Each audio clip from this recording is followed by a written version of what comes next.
Marlène, Marco et Jean-Claude, nous sommes de retour. Oui, plus que jamais, nous sommes déterminés à utiliser le temps, l'énergie, nos talents pour te dire que Jésus revient bientôt.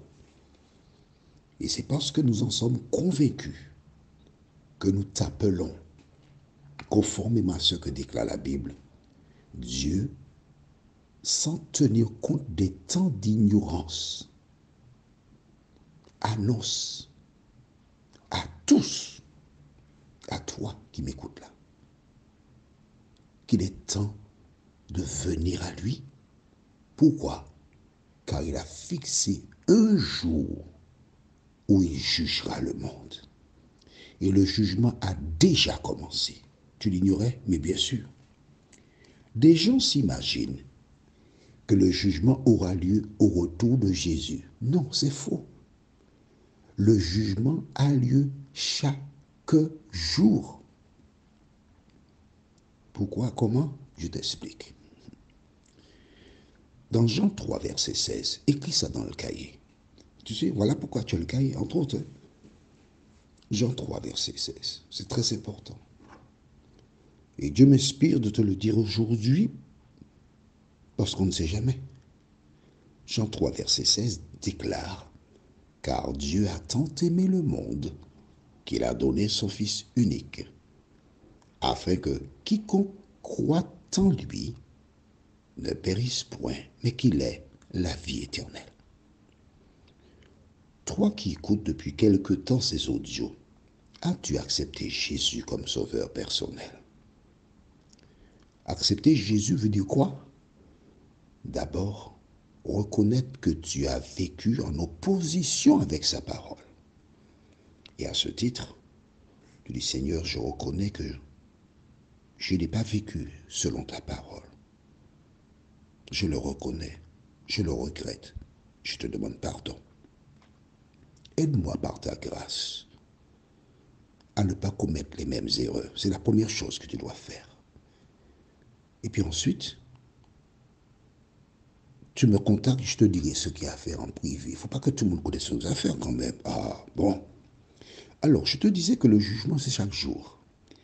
Toi qui m'écoutes là maintenant, qui as entendu ce que je viens de dire, que dois-tu faire? Faire cette démarche. Mais si tu ne la fais pas, tu vas dormir cette nuit et pendant ton sommeil, la mort s'empare de ton corps. Que se passe-t-il? Tu es déjà jugé. N'ayant pas accepté Jésus, tu es perdu. Et chaque jour, toutes les personnes qui meurent sont scellées soit pour la vie éternelle ou la mort éternelle. Aujourd'hui, nous continuons notre récit dans Nombre 22, verset 30. Le thème, c'est « Il répondit ». Juste avant de l'aborder, prions. Merci notre Seigneur et notre Dieu pour ta présence. Merci pour ton amour, pour la grâce, pour la démonstration que le Saint-Esprit opère dans nos cœurs et dans nos vies.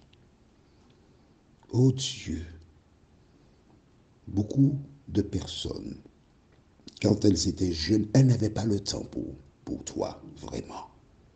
C'était les amusements, la joie, le sport et autres. Et comme dit la Bible dans Proverbe 22, verset 6, instruis l'enfant selon la voie qu'il doit suivre, et quand il sera vieux, il ne s'en détournera pas. Seigneur, je suis la démonstration vivante. Et je te remercie de m'avoir appelé des ténèbres à ton admirable lumière, d'avoir fait de moi ton serviteur docile, alors que celles et ceux, Seigneur,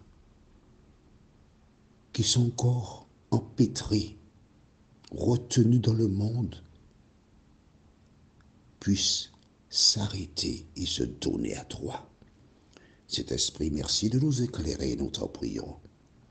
Au nom de Jésus, pour ta gloire éternelle. Amen. Alors nous faisons toujours un petit récapitulatif. Il ne sera pas long aujourd'hui. Nous avons vu précédemment comment cet homme, Balaam, rejeta la parole de Dieu. Mais oui, il l'a rejeté. Certains me diront, oui, mais Dieu lui a dit, tu peux y aller. Non, Dieu avait dit dès le départ, tu n'iras pas. C'était ça la parole de Dieu. Mais lui, il voulait aller. Alors, sachant qu'il voulait aller, Dieu lui a dit, et nous allons relire cela, verset 20, nombre 22, Dieu vint à Balaam pendant la nuit et lui dit, puisque ces hommes sont venus pour t'appeler, lève-toi, va avec eux, mais tu feras ce que je te dirai. Dieu ne fait qu'accompagner Balaam, car la seconde fois, quand ces dignitaires sont arrivés, tout ce qu'il avait à faire, c'était de leur dire, écoutez, Dieu m'a déjà dit, tu n'iras pas maudire ce peuple parce qu'il est béni. Dieu ne change pas, donc je ne peux pas vous suivre.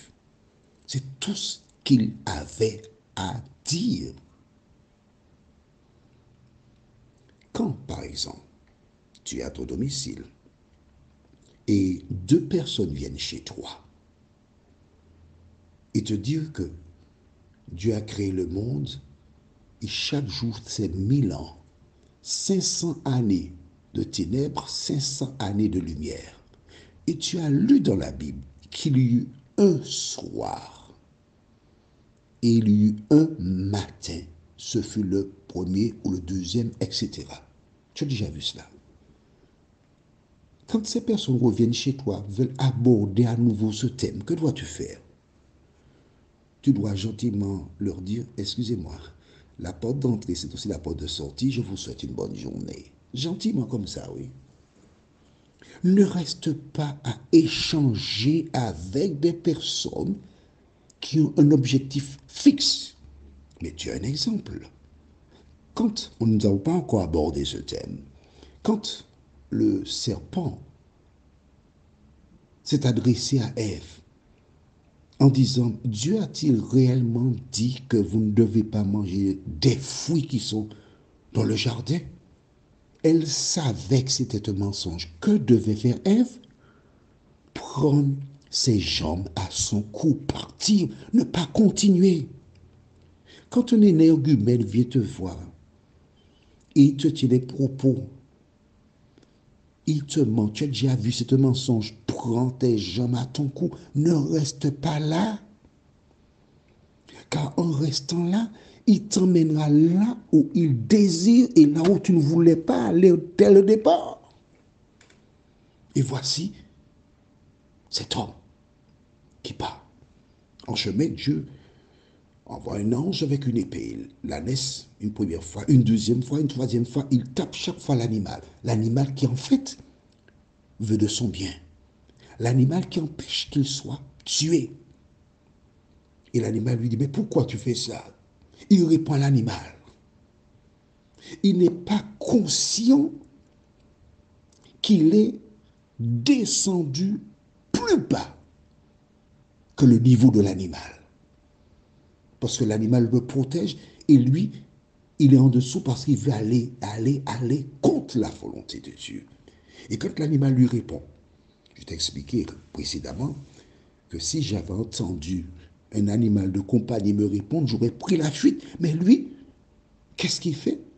Alors, pour que tu comprennes bien, lisons verset 29. D'abord, Balaam répondit à l'ânesse, c'est parce que tu t'es moqué de moi. Si j'avais une épée dans la main, je te tuerais. Il parle à une ânesse. À aucun moment il est supprimé. L'ânesse a parlé. Qu'est-ce que c'est? C'est Dieu seulement qui cherche à me parler à travers l'ânesse. Mais que fait-il le verset du jour, verset 30?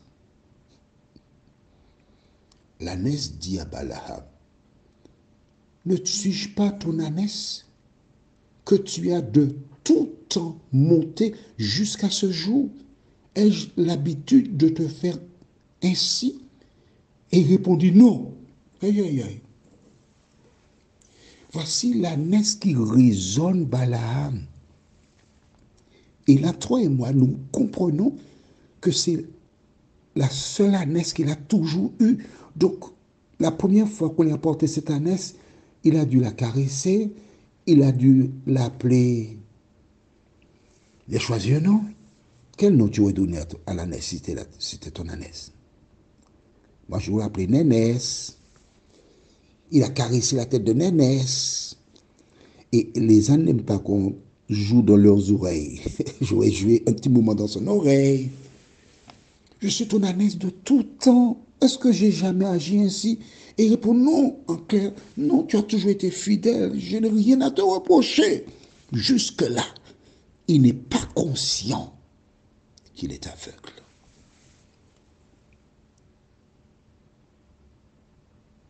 Et toi qui écoutes ces audios depuis fort longtemps, toi qui vois les signes annonciateurs du retour de Jésus se réaliser, que fais-tu de ces informations? Est-ce que tu te tournes vers Dieu? Est-ce que tu tends à obéir à sa voix? Ou fais-tu comme Balaam, qui est rebelle à la parole de Dieu? Prions. Seigneur, quelle tragédie. Cet homme est un devin. Et conformément à ce que nous avons lu, un homme qui avait le privilège de te parler. Et tu répondais. Mais aveuglé par les richesses de ce monde, l'honneur, la gloire, il a mis de côté ta parole. Il nous arrive souvent, nous aussi, de succomber à cette tentation. Seigneur, merci pour la parole qui nous relève. Merci pour la parole qui nous dirige dans le droit chemin. Merci pour la parole qui ouvre nos yeux afin que nous soyons en mesure d'avancer avec toi. Que ta paix et ta grâce nous accompagnent. Que le Saint-Esprit continue d'œuvrer dans nos cœurs et dans nos pensées, afin que nous soyons à même, ô Dieu, de ne pas dire comme ces personnes, l'été est passé, la moisson est finie et nous ne sommes pas sauvés. Merci de nous entendre. Au nom de Jésus pour ta gloire éternelle. Amen. Que l'Éternel continue de te bénir. Prochainement, nous verrons et des animaux. Par contre, la référence se trouve dans Jonas, chapitre 4, les versets 5 à 11. Jonas, chapitre 4, les versets 5 à 11. Que Dieu continue de te bénir et à bientôt.